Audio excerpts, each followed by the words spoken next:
अबे यार, मुझे तो पता ही नहीं था कि ये सविता इतनी हॉट है। मेरा इस पर कभी ना अच्छे से ध्यान ही नहीं गया, पर आज ध्यान गया मेरा अच्छे से।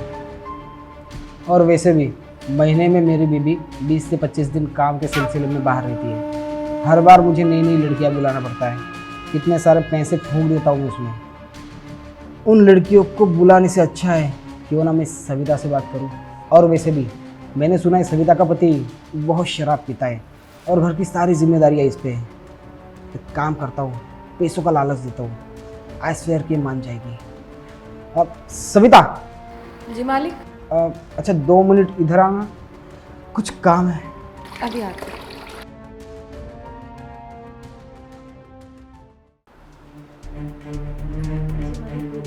बैठो, तुमसे कुछ बात करनी है मुझे। अरे सविता, ये क्या कर रही हो? नीचे नहीं ऊपर बैठो। नहीं मालिक, हम नहीं बैठ सकते।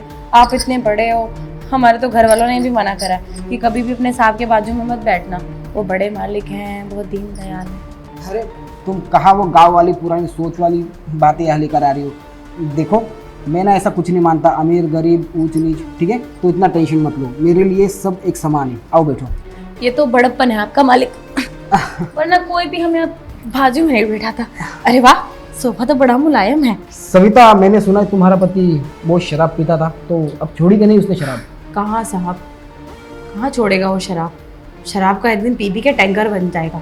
मुझे लगता है सरकार भी उसे घोषित कर देगी कि वो ठेका है शराब का। अच्छा, तो घर की सारी जिम्मेदारियाँ फिर तुम्हारे ऊपर ही होगी? हाँ साहब, सारी जिम्मेदारियाँ मेरे ऊपर ही हैं। बच्चों की फीस, घर का खर्चा, घर का राशन, घर किराया, बिजली का बिल, सारा ये सब मुझे ही देखना है। अब क्या करूँ, 2-3 घर पकड़ रखे हैं ऐसे काम के, उनमें काम करती हूँ, मेहनत करती हूँ, पैसा मिलता है तो थोड़ा बहुत बच्चों को भी अच्छा लगता है। और कभी कभी दिवाली पे मिठाई भी मिल जाती है तो मेरे बच्चे तो बहुत खुश हो जाते हैं। हाँ, बच्चों से मुझे याद आया, बच्चों की पढ़ाई कैसे चल रही है? बहुत बढ़िया चल रही है। पास के ही सरकारी स्कूल में है, जाते हैं वहाँ बच्चों को खाना भी मिल जाता है। वो कहा है ना कि काम के चक्कर में हम घर पे जा नहीं पाते हैं और खाना भी नहीं मिल पाता है उन्हें, तो वो मिड डे मील मिलता है, वो खा लेते हैं। अरे तुम पागल हो क्या? बच्चों को सरकारी स्कूल में पढ़ा रही हो? अरे उनके फ्यूचर के बारे में सोचो। आजकल सरकारी स्कूलों में ना पढ़ाई अच्छे से नहीं होती, पता है ना तुम्हें? साहब हम तो बहुत सोचते हैं, हम भी चाहते हैं कि हमारे बच्चे इंग्लिश मीडियम स्कूल में जाएं। अब क्या करें, मजबूरी है, गरीबी है, नहीं बेच पाते हैं, इतना पैसा नहीं जुटा पाते कि हम अपने बच्चों को सरकारी स्कूल में से प्राइवेट स्कूल में भेज सकें। देखो वैसे तुम ना दिल की बहुत अच्छी और मेहनत भी बहुत करती हो, है ना? तो मैंने सोचा क्यों ना तुम्हारे लिए मैं एक ऐसा काम बताऊँ जिससे तुम ना 1 घंटे में 10,000 रुपये कमा पाओ। 1 घंटे में 10,000? हाँ 10,000। हाँ साहब, अब बताइए क्या करना होगा, हम तो सब काम आता है। हाँ, और सुनो, ये काम सिर्फ एक बार का नहीं है, महीने में कम से कम तुम्हें 7 से 8 बार ये काम मिल जाएगा। और तुम जो घर का काम कर रही हो वो अलग है ना? सोचो कितना पैसा आएगा तुम्हारे पास। हाँ साहब, पर काम क्या है बताइए। हाँ देखो, काम मैं तुम्हें बताऊंगा, पहले तुम एक काम करो, ये खुशखबरी सुनाने से पहले ना तुम मुझे एक बढ़िया सी गर्मा गर्म चाय पिला दो। ठीक है साहब, ये भी कोई कहने की बात है, हम अभी आपके लिए चाय बना कर लाते हैं बढ़िया सी।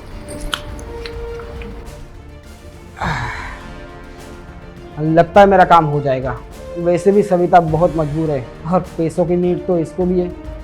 पति से मजबूर है, बच्चों को अच्छे स्कूल में डालना है, उसके शौक भी मुझे लग रहा है बहुत अच्छे खासे हैं।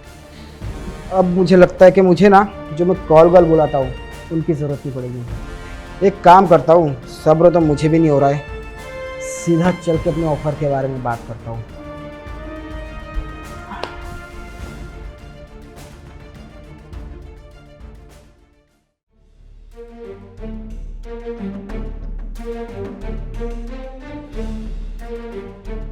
साहब कितने अच्छे हैं, मेरे बारे में कितना सोचते हैं और मेरे बच्चों के बारे में भी। पता नहीं ऐसा कौन सा काम देने वाले हैं जिसके मुझे 10,000 एक ही दिन में मिल जाएंगे। अरे कोई ऐसी चीज़ बनाने को ना कहते जो मुझे बनानी ना आती हो। पर सविता तू भी कमाल की है ना, तो YouTube से देख के बना लियो, छोड़ परे।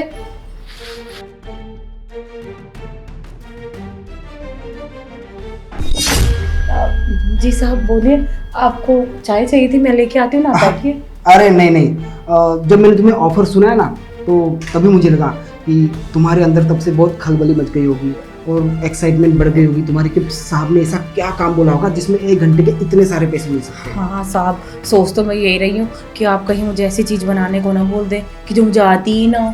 पर हाँ। कोई बात नहीं, हम YouTube से देख के बना लेंगे। और अरे नहीं, ऐसी कोई चीज़ नहीं है कि तुम्हें मुश्किल हो, ठीक है। बहुत आसान वाला काम है और बस 1 घंटे का काम है, तुम्हें 10,000 आराम से मिल जाएंगे। अब बताइए ना साहब, क्या करना है? झाड़ू पोछा करना है, बर्तन मांजने हैं, क्या करना है? अरे पगली हो तो तुम रोज करती हो, इसके अलावा ऐसा काम है। देखो अब मैं सीधे मुद्दे पे आता हूँ। तुमको तो पता है ना कि मेरे बीवी महीने में 20 दिन तो बाहर ही रहती है। हाँ साहब, बेचारी मेम साहब काम भी तो बहुत करती है ना। सुबह ऑफिस, कभी रात को भी नहीं आती, कभी दिन में नहीं आती। बेचारी बहुत काम करती है। हाँ, तो इस वजह से हम दोनों एक दूसरे को टाइम भी नहीं दे पाते। तो सविता, मैं बस चाहता हूँ कि जो टाइम मेरी बीवी मुझे नहीं दे पाती ना, वो तुम मुझे दे दो। बस 1 घंटे की बात है, 1 घंटे के 10,000 तुम्हें मिल जाएगी। साहब हाथ छोड़िए, ये आप कैसी बातें कर रहे हैं? मेम साहब को ये सब पता चल गया तो? अरे तुम पागल हो क्या? मेम साहब को अगर पता चलेगा ना तो सबसे बड़ी बदनामी मेरी होगी, वो मुझे डिवोर्स दे देगी यार। तो मैं तो ऐसा बिल्कुल नहीं करने वाला। तुम बताओगे मेम साहब को? नहीं साहब, पर ये सब गलत है ना। अभी बाहर किसी को पता चला तो क्या होगा? समाज में मेरी खामखा बदनामी हो जाएगी, कोई मुझे काम पे भी नहीं रखेगा। अरे समाज में तुम्हारे साथ साथ मेरी भी बदनामी होगी, ठीक है। इज्जत की ना मुझे भी पड़ी है, तो उस बात की तुम टेंशन छोड़ दो। अरे खुद सोचो ना, अगर तुम्हें 1 दिन के 10,000 मिले, तुम महीने में इसे 10 दिन भी काम करोगी तो 10 दिन के 1 लाख रुपए हो जाते हैं। प्लस तुम जो काम कर रही हो झाड़ू सफाई बर्तन का, उसका अलग। अरे तुम्हारे बच्चों को तुम अच्छे स्कूल में डाल सकती हो, है ना। ये तो आप सही कह रहे हैं हाँ, साहब। तुम रोज ऑटो से आती हो, अरे अपने लिए मस्त एक एक्टिवा ले लेना। एक्टिवा से आना जाना, मोहल्ले में तुम्हारी इज्जत बढ़ जाएगी, है ना। हाँ, पर हमें कहाँ एक्टिवा चलानी आती है। अरे धीरे धीरे सीख लेना ना, है ना। हाँ, ये तो आप सही कह रहे हैं। पर साहब, हमें तो फिर भी डर लग रहा है। अरे डरने की क्या बात है, मैं हूँ ना। जब मैं नहीं डर रहा हूँ, सबसे ज़्यादा डर मुझे होना चाहिए, क्योंकि मेरी बीवी मुझे डिवोर्स दे देगी। और तुम तो जानती हो ना वो कितनी खतरनाक है। मेम साहब का गुस्सा तो बहुत आसमान पर जाता है। हाँ, तो टेंशन मत लो। अब तुम एग्री तो हो ना? महीने के 1 लाख रुपए और जो काम कर रही हो उसका अलग। अरे तुम्हारी लाइफ बदल जाएगी, है ना। तुम जिंदगी में जो चाहो वो कर सकती हो, है ना। अब ऑटो से मत आना, एक्टिवा से आना तुम।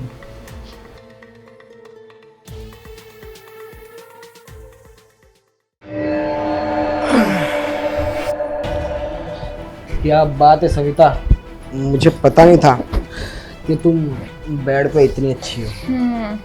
हाँ, मैंने तो बोला था साहब, मैं जिस भी काम में हाथ डालती हूँ वो काम मैं बिल्कुल अच्छा करके देती हूँ। चलो अच्छी बात है। अब है ना, मेरी बीबी 15 दिन तो क्या 15 महीने भी घर पे नहीं है ना, तो मुझे कोई दिक्कत नहीं है, क्योंकि अब तुम जो मिल गई हो ना। हाँ, टेंशन मत लो, बहुत जल्दी तुम ना लखपति बनने वाली हो। अरे इन पैसों के साथ साथ घर का काम भी करते रहे ना। तो जैसे मैंने कहा था। आपने बिल्कुल सही कहा साहब, लखपति तो मैं बनने वाली हूँ। क्या बात है। लो, जैसे मैंने कहा था, तुम्हारे 1 घंटे के 10,000। 10,000 तो ठीक है, पर अब मुझे 10,000 नहीं, मुझे 2 लाख रुपए चाहिए। क्या? अबे पागल हो गई हो क्या? बात हमारी 10,000 में थी, 2 लाख में नहीं। शायद लगता है तुम्हें कम सुनाई देता है। पागल मैं नहीं, अब मैं समझदार हो गई हूँ। चुपचाप मुझे 2 लाख रुपए दो, वरना मैं सब बता दूंगी कि आपने मुझे किस चीज़ के 10,000 रुपए दिए। अच्छा, लगता है तुम्हारे इतने पैसे देख के ज़्यादा मुंह खुलने लग गया है। देखो, बात अगर 10,000 में हुई तो तुम्हें 10,000 ही दूंगा, ठीक है। शायद आपको सीधी तरह समझ नहीं आ रहा है ना। तुम्हें ऐसा लगता है कि तुम मेरी बीवी को बता दोगी, है ना। तुम्हें अरे पता नहीं। साहब, आप बीवी छोड़िए, आप वीडियो देखिए कितना तुम्हें- अच्छा बना है।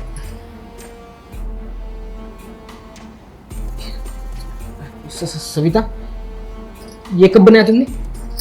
ये मैंने तब बनाया जब आप मेरे साथ मजे कर रहे थे। मैंने सोचा नहीं था कि तुम ना इतनी घटिया हरकत कर सकती हो मेरे साथ। और मैंने तो अच्छी तरह सोच लिया था कि आप घटिया हरकत जरूर करेंगे। देखो, एक काम करो, अब 10,000 तुम्हें दे दिए ना, ये पकड़ो, 20,000 ना और पकड़ो, ये वीडियो को डिलीट कर दो, ठीक है। टेंशन मत लो। और हाँ, मैंने कहा ना, हर हफ्ते तुम्हें ऐसा काम देते रहूंगा। तो जब महीने में तुम्हें इतना सारा काम पड़ रहा है तो 2 लाख के लालच में क्यों आ रही हो तुम, है ना। साहब, आपको मैं सिंधी चोर दिखाई दे रही हूँ शक्ल से? आपको समझ नहीं आ रहा है क्या? जितना बोला है उतना करो। 2 लाख रुपए दो, वरना ये वीडियो ना मैं मेम साहब को भेज दूंगी अरे और वो अच्छे से तुमसे पैसे निकलवा लेंगे फिर सारे के सारे। अरे तुम मेम साहब को क्यों बीच में ला रही हो बार बार, जब डील हमारी हुई है तो। देखो मैं कह रहा हूँ ना, तुम हर हफ्ते आना, तुम्हें ऐसे 20-20 हज़ार रुपये मिलते रहेंगे, तुम्हारे 2 लाख तो ऐसे ही निकल जाएगा ना बाबू। समझ रही हो ना सविता? जब मुझे एक साथ 2 लाख रुपए मिल रहे हैं तो मैं हर महीने का वेट क्यों करूँ साहब? देखो एक काम करो, उतना तो नहीं मेरे पास, अब ये 50,000 रुपये और पड़े, ये 70,000 रुपये पकड़ो, ठीक है? मुझे थोड़ा सा टाइम दो, ठीक है? 1 महीने के अंदर मैं तुम्हें चुका दूंगा, तुम बस ये वीडियो को ना डिलीट कर दो। 1 महीना नहीं, आपके पास सिर्फ 2 दिन का वक्त है। अगर आप 2 दिन में 2 लाख रुपए अरेंज कर सकते हैं तो आप आ जाना मेरे पास। और वैसे भी ये वीडियो तो मैं तब भी डिलीट नहीं करूंगी, क्योंकि ये वीडियो तो मेरे पैसे कमाने का मोटिव बन चुकी है ना आपको। देखो मैंने तुम्हें कहा कि मैं 2 लाख भी चुका दूंगा, फिर इसका मतलब तुम बार बार मुझे ऐसे ब्लैकमेल करते रहोगी। जी सर, आपने बिल्कुल सही समझा। इस वीडियो को मैं अपने पास रखूंगी और जब जब मुझे पैसा चाहिए होगा ना आपसे, तब तब मैं आपसे पैसे लेने आ जाऊंगी। सविता देखो ये बिल्कुल गलत बात है, जब मैं सारे पैसे दे रहा हूँ तो प्लीज वीडियो को डिलीट कर दो। क्यों मेरी शादीशुदा लाइफ में तुम ऐसे बर्बादी ला रही हो? हाँ साहब, क्या गलत है और क्या सही आप ये मुझे मत सिखाइए, क्योंकि जो आपने मेरे साथ किया है ना वो भी सही नहीं है। तो आप मुझसे सही गलत की बात ना करें तो आपके लिए ज्यादा अच्छा रहेगा। और रही वीडियो की बात, हो तो मैं आपकी कितनी भी रिक्वेस्ट करने के बाद डिलीट नहीं करने वाली। तो प्लीज आप 2 दिन में पैसे अरेंज कर दीजिए, और वरना तीसरे दिन मैं मेम साहब को ये सब कुछ बता दूँ। तो ठीक है मैं पैसे अरेंज कर दूंगा, पर 2 दिन में मैं नहीं कर पाऊंगा, कुछ दिन का तो समय दो। देखिए साहब, मैं तो 2 ही दिन दूंगी। अगर आप पैसे अरेंज करते तो भी ठीक, नहीं करते तो भी ठीक, बाकी मैं चलती हूँ। सविता मेरी बात तो सुनो यार। हाँ फंस गया मैं। अबे इससे अच्छा तो मैं वो लड़कियां बुला लेता, कॉल गर्ल बुला लेता। हाँ कम से कम 10,000 देके ना इतने झमेले नहीं होते। अगर सच में इसने मेरी बीबी के पास ये वीडियो भेज दी ना, तो ऑलरेडी वो मुझ पर ना इतना शक करती है, उसको हमेशा डाउट होता है कि मैं घर में लड़कियां बुलाता हूँ। अगर उसको पता चल गया कि मैंने काम वाले के साथ ऐसा किया तो मेरे मुंह पर थूकेगी वो। यार मैं क्या करूँ, मुझे कुछ समझ में नहीं आ रहा है। मुझे सविता से ना एक बार और बात करनी पड़ेगी।